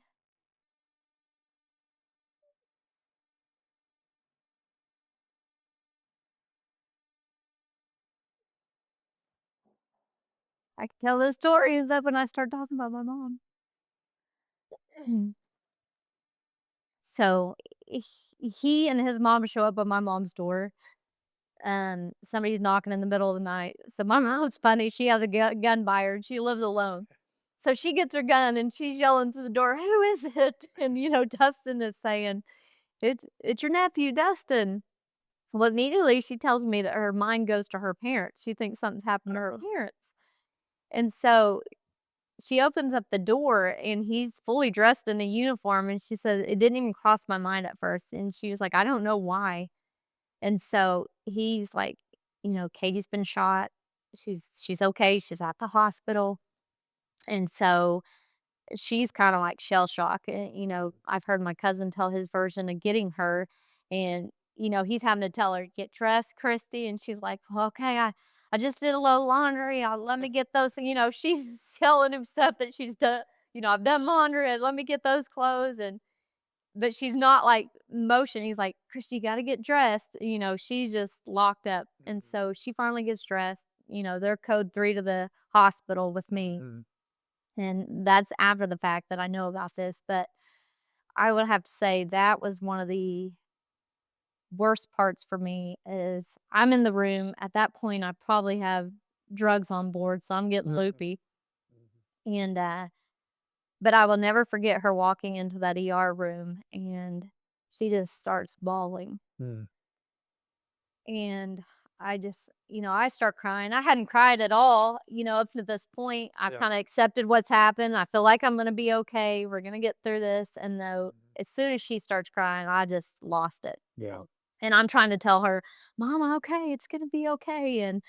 And she's crying. And I think, thank you. I think, I think in this career, you think about what could happen to you, Mhm. and you've accepted that, obviously, as a police officer what could happen, but I think what we don't take into effect is what it could do to our family. Mhm. They didn't choose the career, we chose it, Mhm. but they come along with us through that career, and Mhm. so that was a big realization for me is the choices I made and the career path I took, how it could affect my family. And to me, that was probably one of the hardest parts is seeing the hurt and the sadness and the pain that she was going through because of Mhm. this. And so she gets there and sees me. We get that, and obviously, I get taken up to a room eventually. They've decided that I'm gonna be okay. I'm gonna live. Obviously, luckily, another God thing, nothing went internal, did any internal damage. So I didn't have to have surgeries or anything like that. Wow. Basically, stitched me up in the ER. That was kind of a funny story because you've got this um, plastic surgeon that comes in there, Oh, yeah. and he comes in there and the curtain's still open a little bit, and I can see everybody shuffling around, brass is showing up, everybody's doing their thing out there, so I can see all these officers, and I'm like, I'm distracted, Yeah. and so he's putting music on to start surgery to sew me up, and I'm telling him, I was like, "Hey, can you just do the best job you can?" And, I'm sitting here worried about my face and what I'm gonna look like afterwards, and can you really just do the best job and, make it look as good as you can? And he's like, "Oh, yeah, we're gonna do great." And nothing is bothering him. I was like, "Do we need to, shut that curtain so you're not distracted?" He's like, "No, we're fine. We're good." And I'm just sitting here thinking, "Oh gosh, he's gonna be so distracted." But he did an amazing job. I mean, perfect job. Oh, yeah. You Can't can even barely tell. see it Can't now. even tell. And so, but it was just funny thinking like, "Are you sure you're not gonna be distracted? Because we're doing something serious here." But, they stitched me up, left my calf open, they said that would heal on its own, um, and then sent me upstairs, stayed there for 3 days, got released. I think they were tired of us by the end of 3 days, so they were like, "If we can kick her out, we're gonna kick her out because 'cause we're tired of everybody coming." I had tons of visitors, and so ended up actually having to go live with my mom for a while. It took me about a month before I could really start walking and getting around on my own. So I had a walker, she took care of me, my grandparents took care of me, and of Wow. course, I had tons of people supporting us Oh, and yeah. bringing food and visiting and things like Mhm. that. So, healed up, took about 4 months, went back to light duty after 4 months. That's when I went into the Crimes Against Children unit, helped them for 2 Mhm. months, and then after that 2 months of light duty, went back to full duty and went back to 3rd shift, Will Wow. Rogers. With your mom coming in, that'll do it to you when you see how that affects her. I remember my shooting as early as I could. I was put in the back of a scout car. I called my father-in-law. He was a naval pilot. He flew in Vietnam. Um, he understood, so I called him. I said, "Don't let mom watch the news tonight." And he's like, "Why?" And I was like, "'Cause I've been in a shooting. I don't want her to see it." Yeah. And I was so worried about her seeing that on the news. I have another mom story, it's kinda funny. One time I had to go to the hospital on a different warrant. I think I ripped my arm open. I think there was a nail or something in the door and just ripped down my arm. And so I was in the hospital, and she came into the ER. Um, so right before that, I gotten a tattoo, and I didn't want to show her. Oh, no, she didn't know about your tattoo. Yeah. So when she came in and saw it, I could tell immediately that she didn't like it. It was Japanese kanji, so she, asked what it meant, and I told her it meant mom. So so It it really mean kinda broke the ice and yeah. everything, yeah, so Did it actually mean but mom or no, it did did not. yep. Nah, no, it was life. So, Okay. yeah, it was funny, Gary Eastridge had the same thing on his shooting. We did, like, an interview in Vegas one year at SHOT Show, and we both talked about ours, and he said the same thing. He had called, he didn't want his mom seeing it on the news. You know, that's your mom, you just don't want that. So let's go back to the scene and just finish what happened there. Okay. And I'll tell you in the shorter version because at first we didn't really know all the facts. And so, he runs off obviously into the backyard. From there, not sure, people set up, officers set up perimeter. We had 4 canines on duty that night, which is another god thing because usually all of them weren't there together, but they were all there. Air one's up, searching, just randomly searching for the suspect. So as they start talking, "Hey, she was on a traffic stop out in front."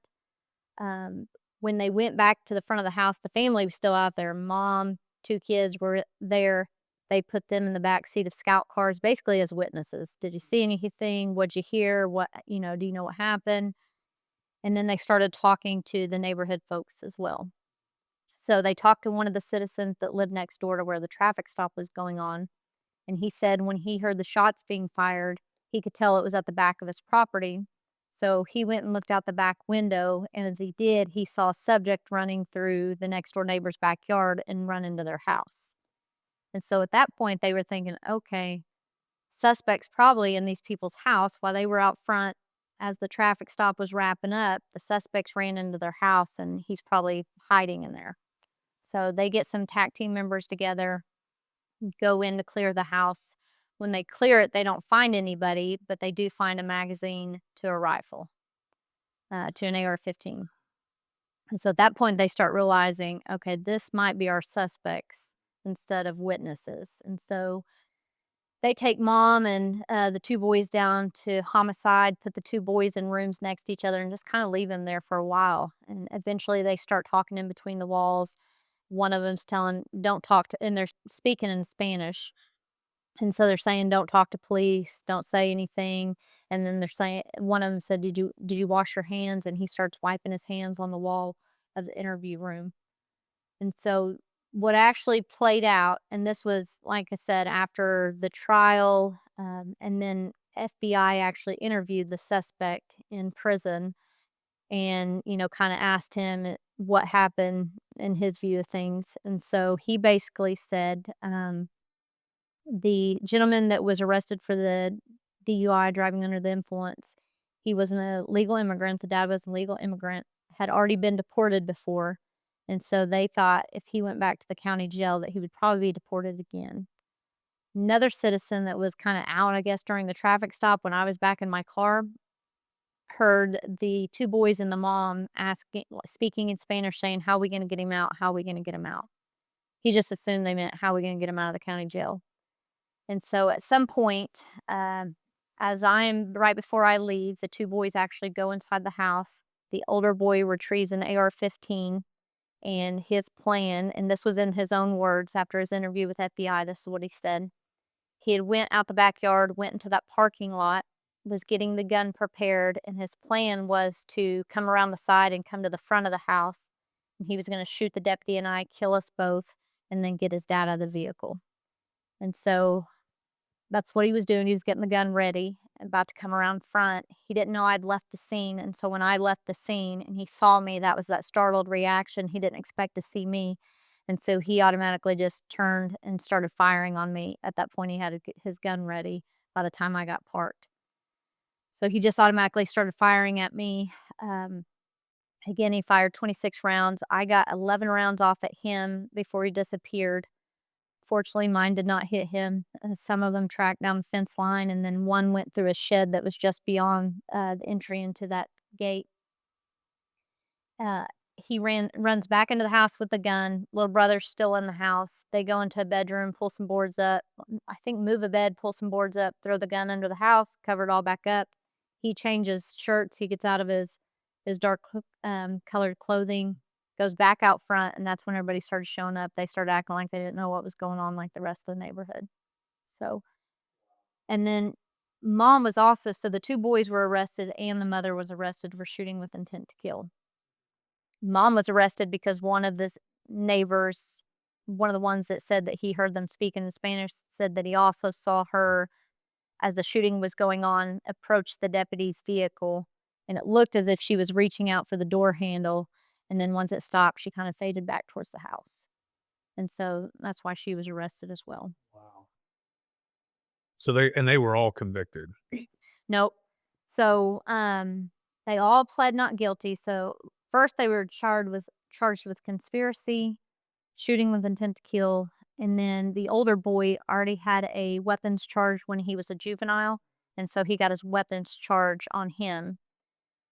The conspiracy charge, I guess, was the wrong conspiracy charge, so it eventually got dropped, and it ended up being shooting with intent on all 3 of them, and then the gun charge on the 18-year-old.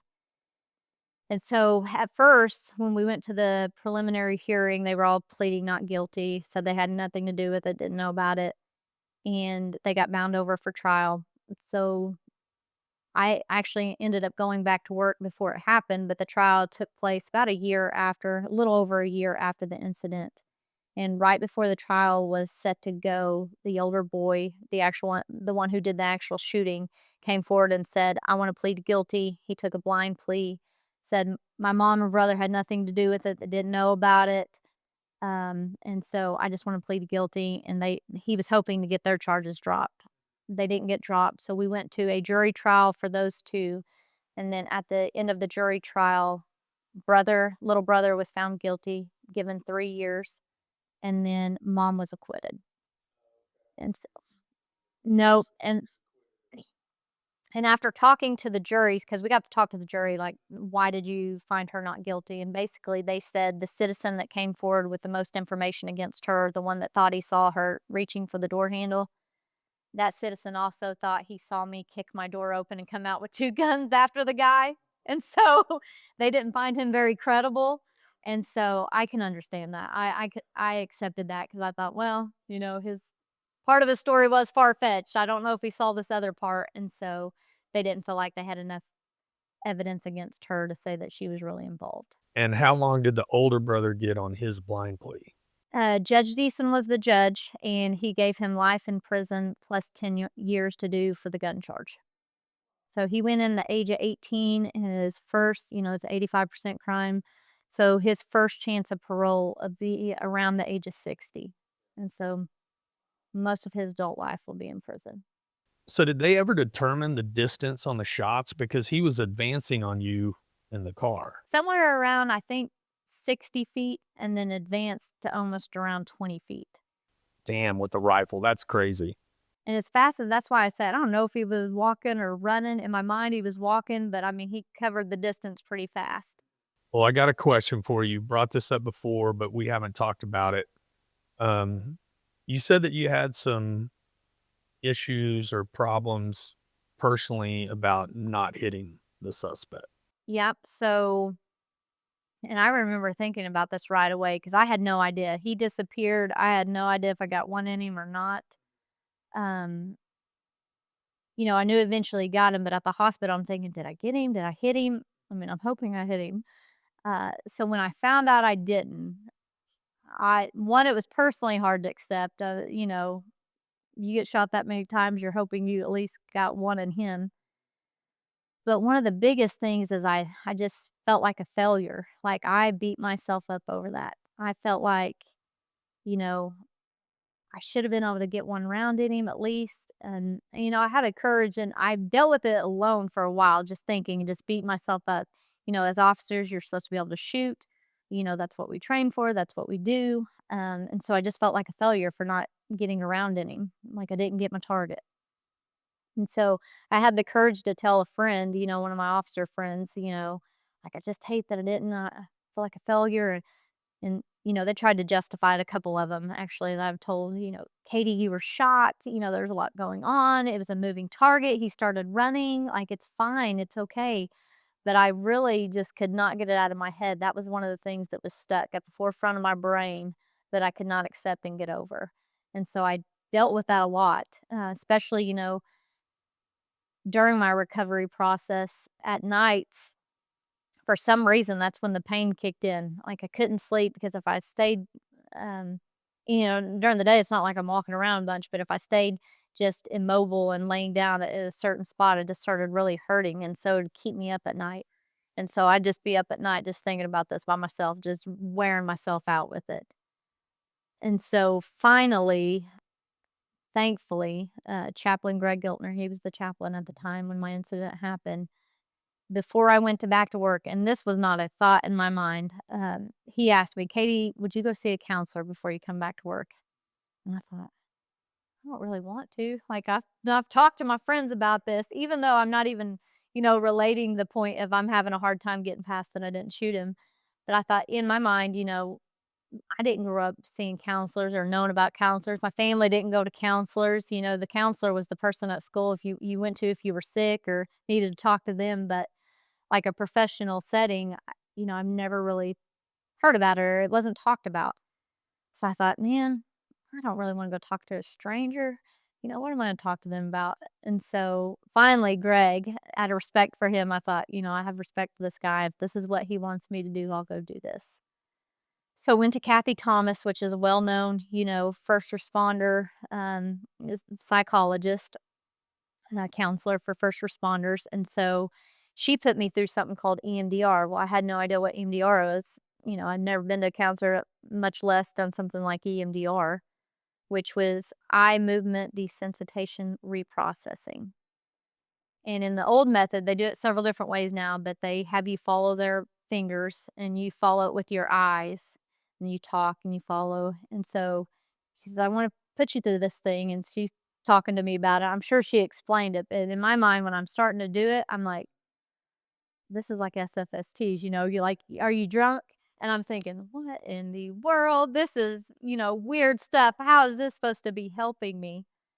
And so I really didn't understand it at the time, but after I did it and first time, I don't know if it really works, but I came back and did it a couple more times, and eventually I could feel that the pressure I was putting on myself, the anxiety I had of not shooting was diminishing, and I was feeling better about things. Not that do I still wished I would hit him? Yes, but I was able to accept it and not just constantly be at the forefront feeling like a failure and feeling like, I just totally messed up.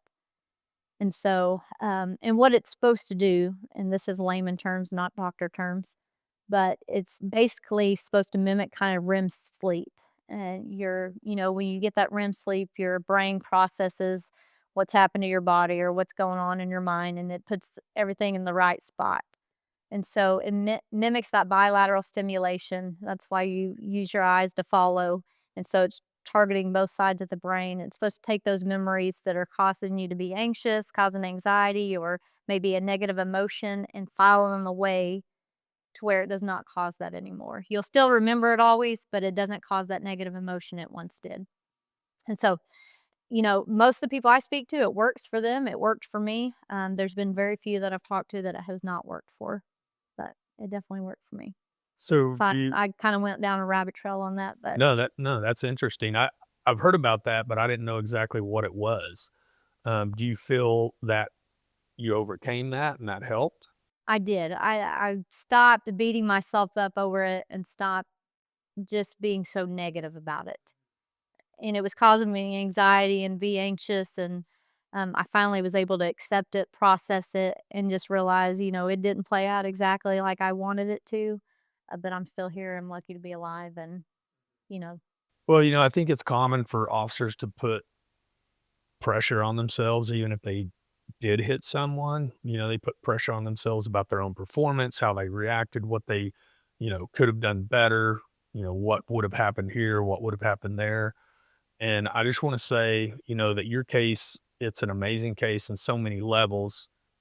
The fact that you didn't hit him doesn't take anything away from it. The way I see it, there were two things that were going to happen that night. Either you were going to go home or you were going to die on that scene. Yeah. And the fact that you fought back and drove them off you, it's just an amazing story of bravery and confidence and training. And it's just amazing. Well, thank you. That many rounds from 20 feet, I mean, that's insane.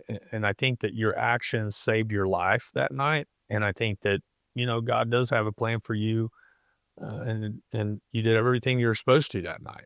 Yeah, and we talked about the academy at the very first, and I think that's part of it, and that's, sometimes what I tell these recruits is there's a reason that they're pushing you so hard, and they're because mentally they're trying to show you that you can make it through it. Don't give up, keep fighting, and that's all they wanna see is you to not give up and to make it through, and so, I still attribute that to the academy too, is just having that drive to never give up and to fight for your life. So do you go back and talk to some of the academies? Yes, so I did for a while go back and talk about my shooting quite often. I think they're phasing other shooters in now, and so I don't go to talk about my shooting as much to our academy. I do sometimes to the metro academies around. But I'm able to talk about it in a wellness capacity now because we do have quite a few classes in the academy, so we go talk wellness related subjects in the academy. So Well, I just have one more question. Can you talk about the wellness unit? You said that you feel that was your calling that you had after your shooting. I felt like it was a calling. So again, very hard decision to make. Still having fun, still loving life and impact. But the more I got to praying about it, I mean, the amount of support I received during my shooting, it was just tremendous. Like we always talk about a blue family, and then I knew I had brothers and sisters on the department, but I feel like that's really where it set in. Is like they really are my family, and they supported me, and not our my department did a lot, but other outside agencies as well, and so people around the state, around the country, sending me cards and sending me things, and so the support I received, I thought I need to go pay that back.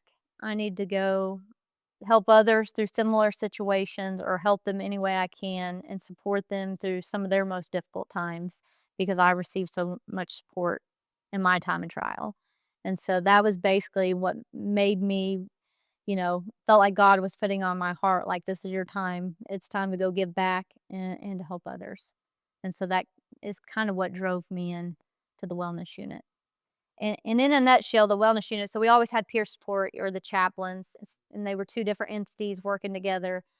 So when the wellness unit was created, they merged those two, the chaplaincy and the peer support unit, and we called it the wellness unit. And basically, it's a holistic approach to making sure our officers and our professional staff employees are well. That's, financially, whether it's financial coaching, setting them up for retirement, spiritually, mentally, emotionally, make sure they're continuing to connect with their families, help them through any issues they have there. And so I like to say we are the resource people. If something comes up and you need help, we are there obviously to provide peer support, to go out on the critical incidents, provide food, water, whatever it may be, meet your we call it psychological first aid, just meet your immediate needs. But we're also there to be there afterwards to talk to. If you need professional help, we can get you to a counselor. Say if you admit that you have a drug or alcohol problem, we can get you to a treatment facility so it doesn't end your career. So just trying to help people professionally and personally so that they can be well while they're at the department, but also be well in retirement.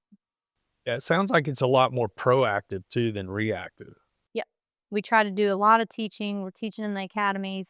We've done in services early on for the department, and then just continually holding classes, spousal events, financial classes, retirement seminars, things like that, just to make sure people are getting what they need.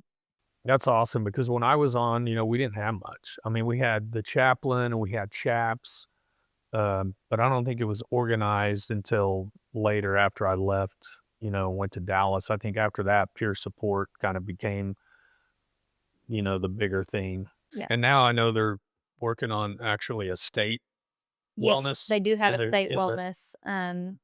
It's the head is Danny Long, OHP. I think he is heading it up, and then some other troopers. But they've also brought somebody from OBN, OSBI. So yes, they have a state agency that takes care of people around the state.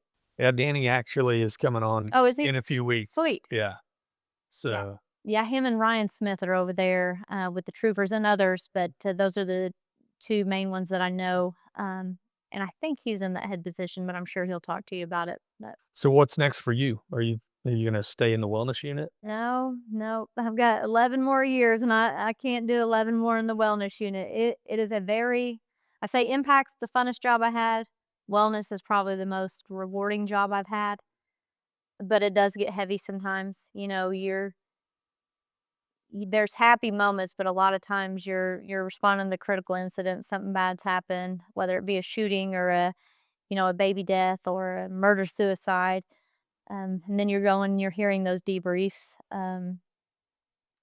or you're helping somebody that's, has problems in their marriage or something's going wrong. And so I love helping people as much as I can, but it can get heavy, and I think 11 more I have 11 probably to do, at least 11, and I don't think I could do it all in the wellness unit. Plus, I have other interests in my career, and I don't wanna just I wanna do other things on the department before I retire, and so that's the main thing is getting out there and doing some of the other things, going back to doing law enforcement related things. So what about chain of command? Are you looking to promote? It does interest me because I do think I would enjoy being a supervisor, teaching the young officers and, mentoring them. So that aspect interests me. But, as you promote, it's harder to get to the different positions that you may want to do. And so part of me feels like just saying a sergeant and moving around and doing other things. Yeah, sergeant's nice. I didn't have any desire to promote when I was there, and I don't think if I would have stayed, I probably would have promoted. I mean, you get to a certain point, and there's really just not a lot of difference, unless you were to go on up. Well, I think you're a great mentor. You've always been a great officer. You've done your job, and not just done your job. You've gone way above and beyond what I would consider like the normal that is out there. I'm a huge fan of you. I love you, and if there's anything we can do for you, just let us know. And I know you mean that, and Yes. I appreciate it. And, this is one thing I will say before we go is, as much this incident and it happened and everything, but I would never change what I've chose to do. Uh, Law enforcement has been such a rewarding job. It's allowed me to give back to other citizens, but now police officers and, professional staff on our department. And honestly, even that shooting, I've seen more blessings and rewards out of this job than I've seen negativity. And Mhm. so, and I gained a family, gained a bunch of brothers and sisters that I didn't have before, and just love them all. And, that's one thing that I do tell people now often is that I love them because, Yeah, you may not get tomorrow, but that's what I'd say is just that this career is still a blessing and I wouldn't change it for the world. that's great. And, I'm with you. I firmly believe that I think that as human beings, we just don't get to our full potential of who we can be without pain, suffering, and loss. And if you don't have that in your life, I just think that I just think that the insight we gain from those times in our lives, it's invaluable. I know, it can be hard in the moment, but if we could just embrace it and put it into use moving forward, I think that we can be the best we can be. And I think the end point can be powerful. And, you're a perfect example of that. Thank you. And thanks for having me. It's an honor.